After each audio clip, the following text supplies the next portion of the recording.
আমরা নির্বাচনটা খুব সন্নিকটে, প্রতিদিন অনেক গণসংযোগ করতে হয়। গণসংযোগে গেলে অনেকভাবে কিছু বিলম্ব হয়ে যায়। এরপর আমি সর্বোচ্চ চেষ্টা করেছিলাম যেখানে এসে জমা পড়বো। আর আপনারা জানেন যে আমি কখনো ওয়াদা খেলাপ করি না।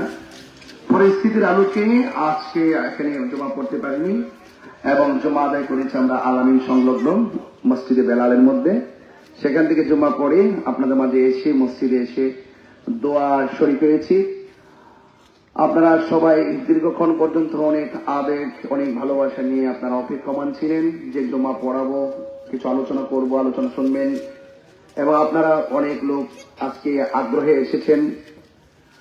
আপনাদের সকলের মনোতুষ্টি করতে পারি নাই, আন্তরিকভাবে দুঃখ প্রকাশ করছি। ইনশাআল্লাহ যদি কখনো আল্লাহ বাঁচিয়ে রাখেন একদিন এখানে এসে আপনাদেরকে নিয়ে একদিন জমা পড়ব, আল্লাহ যেন কবুল করে বলে আমিন। সম্মানিত এলাকাবাসী, আসন্ন ত্রয়োদশ জাতীয় সংসদ নির্বাচনে হবিগঞ্জ 4 চোরারঘাট মাধবপুর আসন থেকে মোমবাতি প্রতীকে নির্বাচন করছি। আলহামদুলিল্লাহ। নির্বাচনের প্রচারণার অংশ হিসাবে আজ আমি প্রখ্যাত ওলিয়ে কামেল শাহ সুলেমান ফতেহ গাজী রহমতুল্লাহ আলাইহি বাগদাদী রহমতুল্লাহ আলাইহি দরবারে এসে আমি হাজির হয়েছি। নির্বাচনী প্রচারণা শুরু করার পূর্বে দরবারে এসেছিলাম, দোয়া করেছি, দোয়া চেয়েছি। এদেশ আউলিয়া কেরামের দেশ, এদেশ শাহজালালের দেশ, এদেশ শাহপরানের দেশ, এদেশ ফতেহ গাজী বাগদাদী রহমতুল্লাহের দেশ, এদেশ নাসিরুদ্দিন শিপাশালা রহমতুল্লাহের দেশ। আমরা তরিকাপন্থী যারা আছি আমরা সকলেই এই দেশে শান্তিপ্রিয়ভাবে বসবাস করছি, ঠিক না বেঠে? আমরা সব সময় শান্তিপ্রিয়ভাবে চলাফেরা করেছি। আমরা সবসময় খানকায় ছিলাম। তরিকাপন্থীরা মাজার মুকামে ছিল, যার যেভাবে মনে চেয়েছে রাজনীতি করেছে। আমাদের কাছে এসে অনেক এমপি মন্ত্রীরা দোয়া চেয়েছেন, আমরা দোয়া করেছি। অনেক সময় অনেক রাজনীতি ব্যক্তিবর্গ আমাদের সঙ্গে অনেক সখ্যতা গড়ে উঠেছে এবং আমাদেরকে অনেক সম্মান তারা করেছে। আজ খানকা ছেড়ে রাজপথে আসার মূল উদ্দেশ্য কি সেটা আপনাদেরকে জানতে হবে। আপনারা দেখেছেন বিগত 2টি বছর বাংলাদেশে রাষ্ট্রতন্ত্র যতগুলো সংলাপ করেছে, একটা সংলাপের মধ্যে আহলে সুন্নাত ওয়াল জামাতকে অন্তর্ভুক্তি করা হয় নাই। গত 2 বছরে 90টি মাজার ভাঙ্গা হয়েছে। দৃশ্যমান অপরাধীরা দৃশ্যত মাজার ভাঙ্গার পরেও একটা আসামিকে আইনের আওতা আনা হয় নাই। কবর থেকে লাশ তুলে আগুন দিয়ে পুড়িয়ে দেওয়া হয়েছে।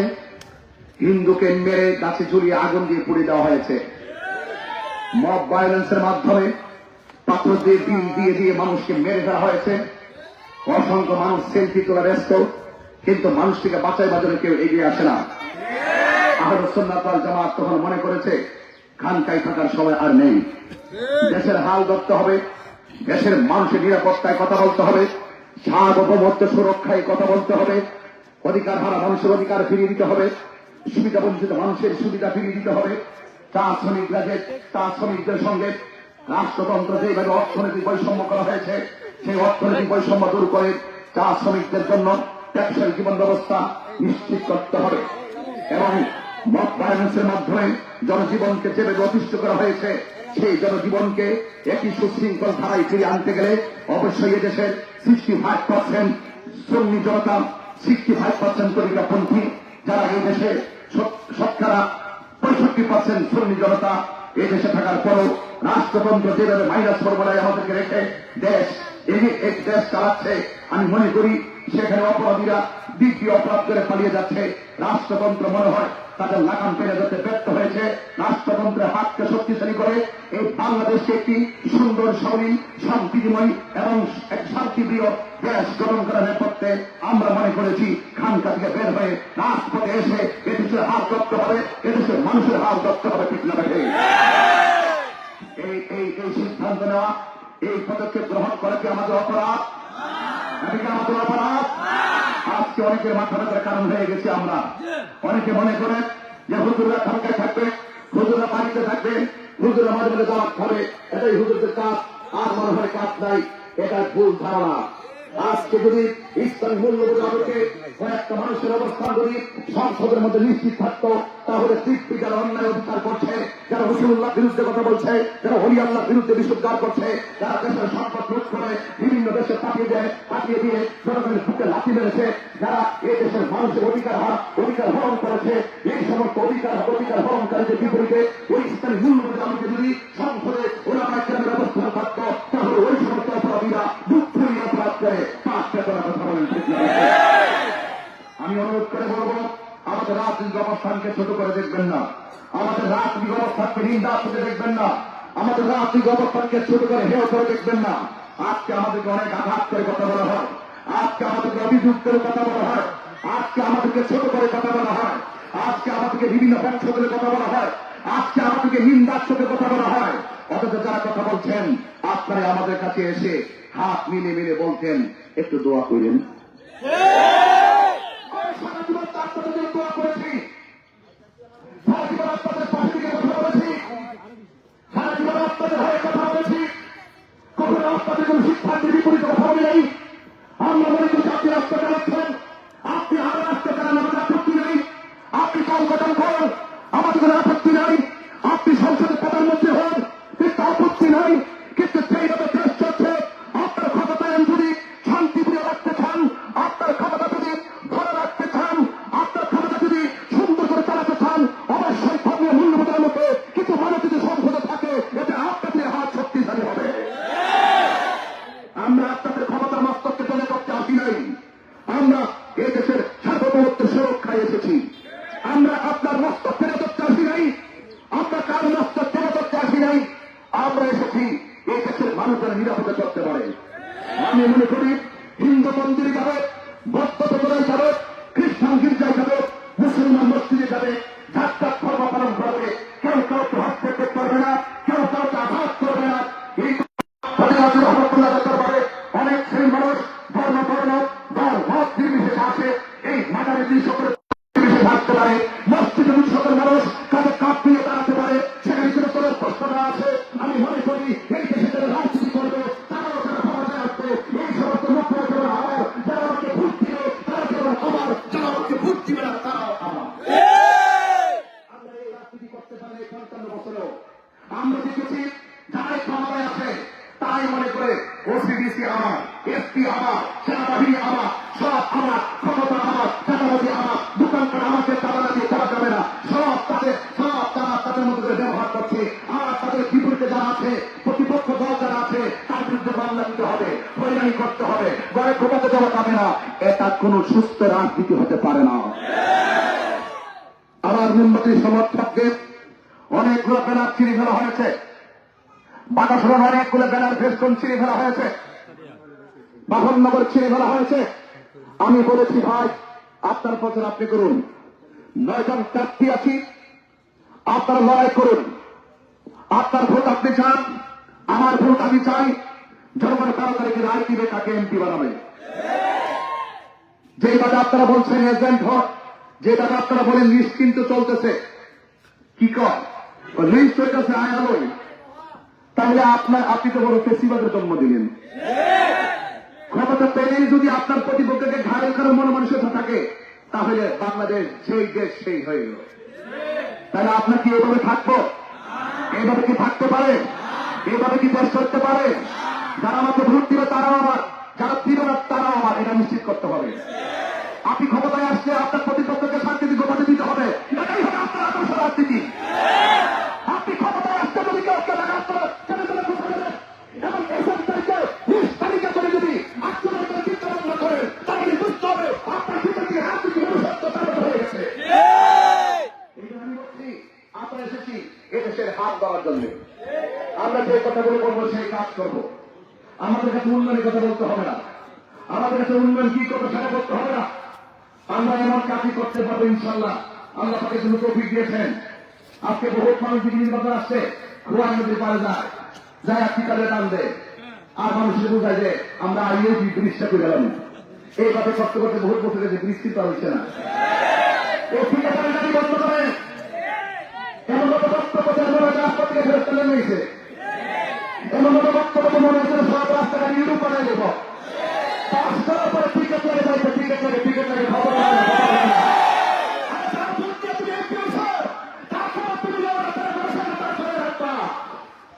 এই কথা নাকি বলছেন, জনগণের সঙ্গে প্রতারণা করা যাবে না। বাংলাদেশের রাজনীতি করতে হবে, আধিপত্যবাদ রুখতে হবে, বেশিদারিত্বের বিরুদ্ধে দাঁড়াতে হবে। আর একটা জিনিস আমি এলাকায় যখন ওয়াজ করতে আসি, দেখি অনেকের মন মরা মরা, অনেকের মন মরা। দোকানে ধরে মুসাফা করি, দেখি আমার চিনি না, মানে বলে ভাবতে চিনি না। আগে বাপরে ভোট গেছেন না, আগে মুসাফার কর। যে রাজনীতি আমার মুসাফাকে দূরে সরাইছে, এটা রাজনীতি না, এটা প্রকৃতি। আমার মনে চিনি না, আর সারা বছর ভিতরে ভালো হয়েছে না, আমার চিনি না। 500 বছর আপনাদের নিয়ে আওয়াজ করছি, একটা দিন তো আওয়াজটা খারাপ করছি, কোনো কষ্ট নিয়ে কথা বলছি। আর দেখুন সঙ্গে মামানুর খানদার বিপরীতে তারা ছিল, আমি কি কাউকে ছেড়ে কথা বলছি? একটা কথাই বলতে চাই, চিনে না, গাছটা ফিরে না, মুখটা ফিরে না। আমি বলছি বাবা মুখটা ফিরা, হাতটা নেই বাবা, যার মন তারা মুখটা দেন। এবার রাজনীতি তারা চেঞ্জ করতে চাই, ঠিক আছে? চিনে না, তো আমি একটু বলতে চাই, চিনাচিনি করে বাবা একটু মানবিক ভাবে রাজনীতি করেন, কাউকে আঘাত দিয়ে রাজনীতি করেন না। আর সবচেয়ে বড় কথা হলো, আগে রাস্তা দিয়ে গেলে ওটা তাহিরুজুর জায়গা, আর অখন রাস্তা দিয়ে গেলে তো মোমবাতি জায়গা। মোমবাতি মার্কে কিন্তু কোনো জনপ্রিয় হয়ে গেছে, এটা মাদারা ধরে বাজারা ধরে চিন্তা কোনো কারণ নাই। ঘরে ঘরে মোমবাতি আমার ফিরে গেছে। এই সরকারের হবিগঞ্জ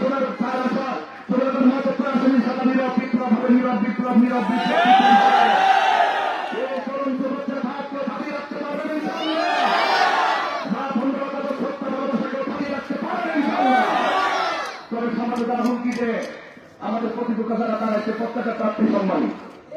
আজ পর্যন্ত শুনছি একটা প্রার্থী কেউ কাউকে খারাপ কথা বলছে,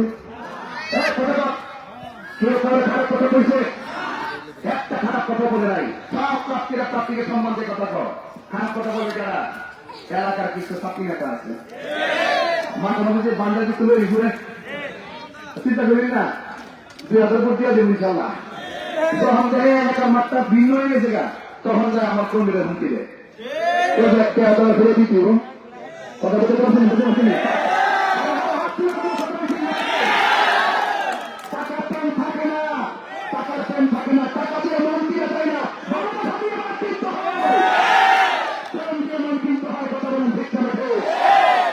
আপনাদেরকে বলবো মানুষের সঙ্গে ভালো আচরণ করুন, সম্মান দিয়ে কথা বলুন, আদর দিয়ে কথা বলুন। আমি বলতে চাই নির্বাচন 12 তারিখ, কয় তারিখ? 13 তারিখ না, কয় তারিখ? 11 তারিখ। তো 12 তারিখে কে একজন তো হইব, 13 তারিখে আমরা চলতাম না, একসাথে চা খাইতাম না? তো আপনি যে করলেন যে তালিকা লিস্ট হয়ে যেতেছে গা, লিস্ট কার বিরুদ্ধে করছেন? আপনার প্রতিবেশীর বিরুদ্ধে। তাইলে আপনি কিন্তু রাজনীতিবিদ হতে পারেন নাই। কথা বলেন ঠিক নেই? লিস্ট করে, লিস্ট আগেই লিস্ট করে ফেলায়। কি করে? লিস্ট করে ফেলায়, শেষ কথা বলে দেওয়া যায়, আখিরি কালাম। এরকম হুমকি দামকি কথা বলবেন না। আমি যদি আপনাদের মাঝে নির্বাচিত হতে পারি, আমার কাছে কোনো রাস্তা চাওয়া লাগতো না, স্কুল চাওয়া লাগতো না, এবং কোন ধরনের কালবাট চাওয়া লাগতো না। কারণ আমি বিগত দিন থেকে অনেক সময় জানি, রাষ্ট্র যে বাজেট দেয়, কাম করলে কাম শেষ হয়ে যাবো গা, বাজেট আরো থাকবো বড়। কথাটা ঠিক আছে কিনা? হ্যাঁ শোনেন, মানে বাজেট আসলে এক ভাগ এই পকেটে ঢোকায়, আরেক ভাগ এই পকেটে। এক ভাগের টাকা দেশের বিল্ডিং করে, মার্কেট টার্কেট করে, আরেক ভাগের টাকা বিদেশ ছড়াই দেয়। আর একটা ভাগ যেটা আছে না, এটা ভাগ করতে করতে করতে করতে যখন ফতেরাজি ঢুকে, তখন এই রবের বদলা বাস। আমি কি বুঝতে পারতেছেন? ব্যাপারটা বুঝতে পারতেছেন তো? বুঝতে পারতেছেন তো? না হলে এত টাকা ভাগ করুন, এত টাকা কোথা ঠিক আছে? এসব জনগণের টাকা কথা বলেন, ঠিক কিনা? ইনশাল্লাহ আপনাদের এই ফতেগাজী রহমতুল্লাহ মাজার যে মুসল্লটা যে মসজিদ আছে, এই মসজিদ নিয়ে আমার কাছে একটা দাবি আছে, মাদ্রাসাও আছে। আমি একবার বলছি, দেখেন বড় বড় আশ্বাস দেওয়া মানুষের কাছে বারবার মানুষ বিশ্বাস হারাইছে। আমি আশ্বাস দিতে চাই না, যা প্রয়োজন আমি ইনশাআল্লাহ তাই করব। আপনাদের পাশে ছিলাম, পাশে আছি, পাশে থাকবো। এমন কিছু করে যেতাম যেন আপনার আমি মরে যাওয়ার পরও কোন একটা ভাগলা আইসিন বনবারের টিকা কত মানুষ কত কথা কইছিলি, এমন কাম করে গেছে বাংলাদেশের কোটিপতিওয়ালারা এই কাম করতে পারছে না। এটা আমার সবচেয়ে বড় প্রত্যাশা, এটা আমার আকাঙ্ক্ষা, এটা আমার প্রতিশ্রুতি। ইনশাআল্লাহ জবানের খেলাপ কখনো করি নাই। জয় হোক মেহনতি মানুষের, জয় হোক চা শ্রমিকদের, জয় হোক